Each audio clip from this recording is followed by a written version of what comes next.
عزیزان گرامی وقار، شعبان المعظم کا مہینہ اور عنقریب وہ رات آنے والی ہے جس کو ہم شب برات کہتے ہیں، جس کے متعلق قرآن پاک میں بھی ذکر ہے۔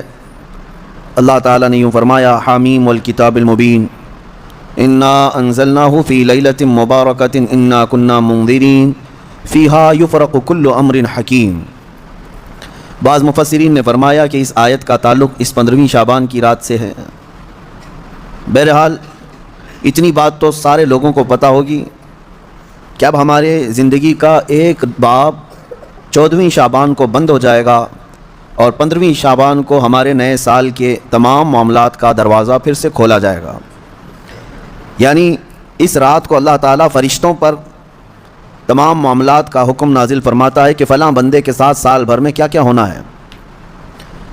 اس سے پہلے کہ نئے سال میں ہمارے لیے کیا کیا ہونا ہے، یہاں تک کہ یہ تک حکم آ جاتا ہے کہ کتنے لوگ پیدا ہوں گے اور کتنے لوگ دنیا سے جانے والے ہیں۔ کئی لوگوں کے متعلق حدیث پاک میں ہے اس رات ان کا فیصلہ ہو چکا ہوگا کہ اب یہ دنیا سے جانے والا ہے، لیکن وہ بندہ اپنی شادی کی تیاریوں میں مصروف ہوگا۔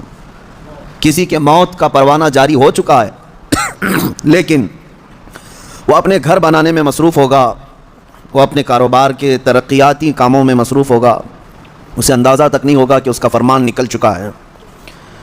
لیکن اس سے پہلے کی ایک بات کہ 15ویں شعبان کو ہمارے متعلق کیا کیا احکامات نازل ہوں گے، یہ سال شروع ہونے پر ہے، لیکن اس سے پہلے کہ ہمارے اعمال جو پیش ہوں گے اللہ کی بارگاہ میں سال بھر کے، اس سلسلے میں تو اب ہم غور کر سکتے ہیں، اس لیے کہ یہ بھی فرمایا گیا کہ خاتمے پر سب کچھ دار و مدار ہے اعمال کا۔ جو آپ لوگ سنتے ہیں نا، first impression is the best impression, لیکن یہاں پر اس کے برعکس ہے، last impression is the best impression. زندگی کے آخری وقت جو اعمال ہیں انہی کا اعتبار ہوگا۔ تمہارے زندگی کا دروازہ بند ہونے سے چند ثانیے پہلے جو تم کر رہے تھے اس کا اعتبار ہوگا۔ اسی لیے فرمایا گیا، میرے آقا صلی اللہ تعالیٰ علیہ وسلم نے ارشاد فرمایا، اللہ تعالیٰ نے کسی کو جنتی لکھا ہے کسی کو جہنمی، لیکن ہوتا یہ ہے کہ ایک بندہ نیک کام کر رہا ہے زندگی بھر، اچھے اعمال کرتا رہتا ہے، لیکن اس کے متعلق لکھا گیا کہ یہ جہنم میں جانے والا ہے۔ ہوتا کیسے ہے؟ فرمایا گیا موت کے آنے سے چند دنوں پہلے یا چند لمحوں پہلے وہ ایسے گندے کاموں میں مصروف ہو جاتا ہے جو جہنم کی طرف لے جاتے ہیں، انہی کاموں میں اس کی موت ہوتی ہے اور خاتمے پر ہی سب کچھ دار و مدار ہے، پھر اسے دوزخ کی طرف لے جایا جاتا ہے۔ اور کسی کے متعلق اللہ تعالیٰ نے جنتی لکھا ہے جبکہ اس کے کام برے تھے، زندگی میں عجب عجب کام کیا کرتا تھا۔ یہ کیسے؟ فرمایا گیا کہ وہ برے کاموں میں مصروف تو رہتا تھا، لیکن موت سے پہلے اچانک وہ اللہ کی طرف آ گیا، مسجدوں کی طرف آ گیا، یہ محافل میں بیٹھنے لگ گیا، اور اسی اسنا میں اس کی موت ہوئی تو آخر میں جو کچھ کرتا تھا اسی کا اعتبار کیا جائے گا اور اسے جنت بھیج دیا جائے گا۔ میرے عزیزوں، اب 15ویں شعبان سے پہلے میرے خیال سے 4 یا 5 دن بچے ہیں۔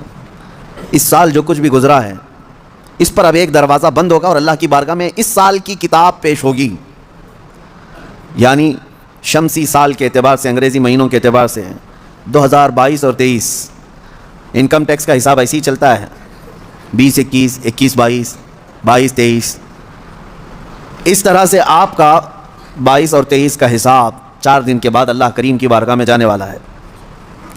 سال بھر کیا کیا کیا اس کا احتساب بھی ضروری ہے۔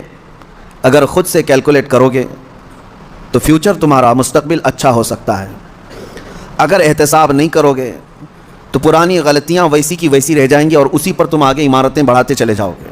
احتساب اولیاء کاملین کی محفلوں کی ایک خاص تربیت کا نام ہے، احتساب۔ یعنی آپ آگے کے اینٹ رکھنے سے پہلے پیچھے ایک بار دیکھ لو کہ مجھ سے خطائیں کہاں کہاں ہوئی ہیں، غلطیاں کن کن باتوں پر ہوئی ہیں، اور اسی کو کہتے ہیں احتساب۔ یہ 4 دن جو آپ کے پاس بچے ہیں اس احتساب کے لیے بہت عمدہ ہیں، اور پھر ہو سکے تو جیسے ہمارے بزرگوں کا معمول ہے، ہم 14 شعبان کو بھی 15 شعبان کو بھی روزہ رکھ لیتے ہیں۔ وجہ کیا ہے؟ بعض لوگ خامخواہ ہم سے بحث کر رہے ہیں، اس کی دلیل کہاں ہے، اس کی دلیل کہاں ہے، یہ کہاں سے ثابت ہے، وہ کہاں سے ثابت ہے۔ ان کو شب برات کے روزوں کے متعلق بڑی عجیب سی بات ہے۔ بات صرف اتنی سی ہے کہ ہماری تمنا یہ ہے کہ ہمارے اعمال جب اللہ کی بارگاہ میں جا رہے ہوں 14 شعبان کو، اس وقت بھی ہم روزے کے عالم میں ہوں، اور جب ہمارا نیا سال شروع ہو رہا ہو اس وقت بھی ہم روزے کے عالم میں ہوں۔ کیا یہ بہتر طریقہ نہیں ہے؟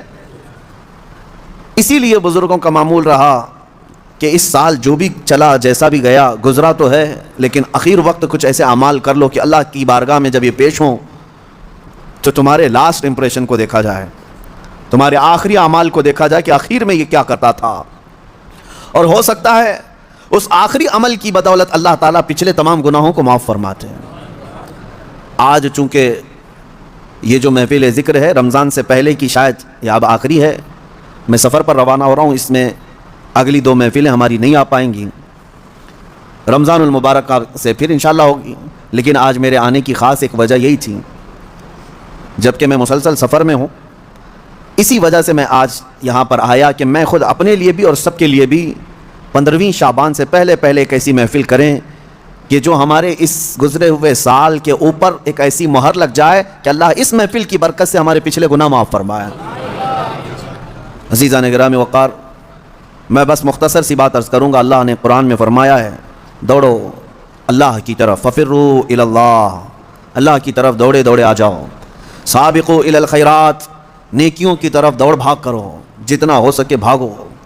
صحابہ کرام رضوان اللہ تعالیٰ علیہ مجمعین میں اس بات کا تو کمپٹیشن ہوتا تھا، وہ نیکیوں میں سبقت لے جانے کے لیے ایک دوسرے کے آگے بڑھنے کی کتنی تمنائیں کرتے. اور یہاں ہم کن چیزوں میں آگے بڑھنے کی ہوڑ لگی ہے دنیا میں، باقی نیکیوں کی طرف کتنے لوگ دوڑتے ہیں وہ سب کو پتہ ہے. اکثر کو تو یہ چاہیے کہ مجھے سب سے پیچھے والی جگہ ملے، نہیں، سب سے آگے بڑھنے کی تمنا کیوں نہیں ہے؟ سیدنا ابوبکر صدیق اور حضرت عمر فاروق رضی اللہ تعالیٰ عنہ کا معمول یہ تھا کہ حضرت عمر کہتے ہیں میں ڈھونڈ کر کے مدینے میں کچھ ایسی نیکی کرنا چاہتا تھا جو ابوبکر نہیں کرتے، کہیں پر بھی ان کے برابر ہو جاؤں یا ان سے آگے بڑھ جاؤں. بڑی مشکل سے حضرت عمر کو ایک گھر ملا، ایک بوڑھی عورت جس کا کوئی نہیں رہتا تھا. حضرت عمر نے طے کر لیا کہ اس کے بیوہ عورت ہے، اس کے گھر کا سارا کام میں کر دوں گا، کسی کو پتہ بھی نہ چلے، نیکی کا کام ہے. وہ فجر میں نماز کے بعد جا کر دیکھے تو اس عورت کا سارا گھر کا کام پہلے سے کیا ہوا ہے، جبکہ وہ بستر سے اٹھ نہیں پاتی. اس کے گھر کے برتن، اس کا بستر، سب کچھ صاف ستھرا ہے. دوسرے دن آ کر دیکھے وہی حال تھا. حضرت عمر کہتے ہیں تیسرے دن میں اذان فجر سے پہلے ہی چھپ کر دیکھنا شروع کیا کہ آخر اس کے گھر کا کام کرتا کون ہے. کہا ایک چادر اوڑے ہوئے ایک شخص آیا، گھر میں داخل ہوا، جھاڑو لیا، جھاڑنے لگا، ساری چیزیں ڈھنگ سے رکھنے لگا. اذان ہونے لگی، وہ اس عورت کے گھر سے باہر نکلنے لگا. حضرت عمر کہتے ہیں میں قریب جا کر چادر ہٹایا تو ابوبکر صدیق تھے. پھر کہا ایک یہ مثال. حضرت عمر کہتے ہیں میں کبھی آگے بڑھ ہی نہیں سکتا، میں جہاں کوشش کرتا ہوں اس سے پہلے حضرت ابوبکر پہنچے ہوئے ہوتے. جب آپ کی خلافت کا وقت تھا تب آپ نے اعلان کیا حضرت عمر فاروق نے کوئی ایسی نیکی جو ابوبکر کرتے تھے اور میں نہیں کر رہا ہوں تو لوگوں مجھے بتا دو تاکہ میں برابر ہو جاؤں. کسی ایک صاحب نے کھڑے ہو کر کہا حضرت ابوبکر جب خلافت کرتے تھے ان کے زمانے میں وہ سب کے حقوق ادا کرتے، لیکن روزانہ وہ دوپہر کے وقت اپنے ہاتھ میں توشادان لے کر جنگل کی طرف جاتے اور پتہ نہیں کسی کمزور یا کوئی معذور یا محتاج کو کھلا کر آتے، لیکن ہمیں یہ نہیں معلوم کس کو کھلاتے تھے. یہ حضرت ابوبکر کا معمول تھا. حضرت عمر نے کہا یہ تو مجھے بھی نہیں معلوم تھا، میں کل سے ہی یہ کام شروع کرتا ہوں. دوسرے دن حضرت عمر نے اپنے گھر سے توشادان لیا، روٹی سالن، اور لے کر اسی جنگل کی طرف چل پڑے. وہاں کس کو کھلاتے تھے کیا پتہ. دن بھر ڈھونڈتے رہے، کوئی ملے، کوئی نہیں ملا. شام کا وقت قریب آ رہا تھا، ایک پہاڑ کی چوٹی میں ایک غار سے کسی کے ذکر کرنے کی آواز آ رہی تھی. حضرت عمر اس آواز کی طرف لپک گئے، دوڑ کر جا کر دیکھا کہ کوئی ہے یہاں پر مجبور. اللہ اکبر، جیسی ہی غار کے اندر نظر پڑی تو دیکھا ایک ایسا شخص بیٹھا ہوا ہے جس کے ہاتھ بھی کٹے ہیں، پیر بھی کٹے ہیں، اور آنکھوں سے بھی بینا نہیں ہے، اندھا ہے، نابینا ہے.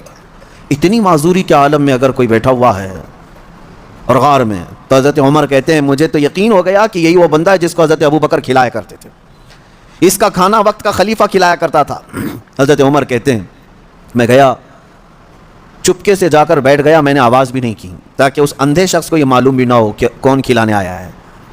آپ نے روٹی توڑ کر سالن میں بھگوئی اور اس اندھے کو منہ میں روٹی رکھی. جیسے ہی اس کے منہ میں روٹی کا ٹکڑا گیا وہ چیخ کر کہتا ہے آنے والے کیا ابوبکر کا انتقال ہو گیا؟ کون آیا ہے آج کھلانے کے لیے؟ حضرت عمر کہتے ہیں تو اندھا ہے، نابینا ہے، تجھے کیسے خبر کہ آنے والا ابوبکر نہیں ہے؟ وہ کہتا ہے اس لیے کہ ابوبکر کو پتا تھا میرے منہ میں دانت نہیں ہے، وہ اپنے منہ سے چبا کر میرے منہ میں روٹی ڈالتے تھے. آج تو نے پوری روٹی اٹھا کر ڈالی تو مجھے سمجھ میں آ گیا کہ آنے والا ابوبکر نہیں ہے، کوئی اور آیا ہے. حضرت عمر کی آنکھوں سے آنسو آئے، باہر نکل کر کہتے ہیں قسم رب ذوالجلال کی ہے ابوبکر آپ سے ایک قدم بھی میں آگے نہیں بڑھ سکتا. لیکن تھی تو دوڑ، سابقوا الی الخیرات جس کو اللہ نے فرمایا. یعنی نیکیوں کی طرف بھاگو دوڑو. آپ کے اندر یہ مقابلہ آرائی اگر آ جائے, جس کو ہیلتھی کمپٹیشن کہا جاتا ہے, اس میں حسد نہیں ہے, اور اگر اس میں حسد بھی ہو تو نیکیوں میں ہے. رشک جس کو کہتے ہیں, جس کو فرمایا گیا حسد ایک جگہ جائز ہے, وہ علم ہے, یعنی اس کو اتنا علم ہے تو میں اور علم حاصل کروں. اگر کوئی 2 رکعت نماز پڑھ رہا ہے تو آپ کے اندر اس بات کی تمنا جاگنی چاہیے میں 4 پڑھوں.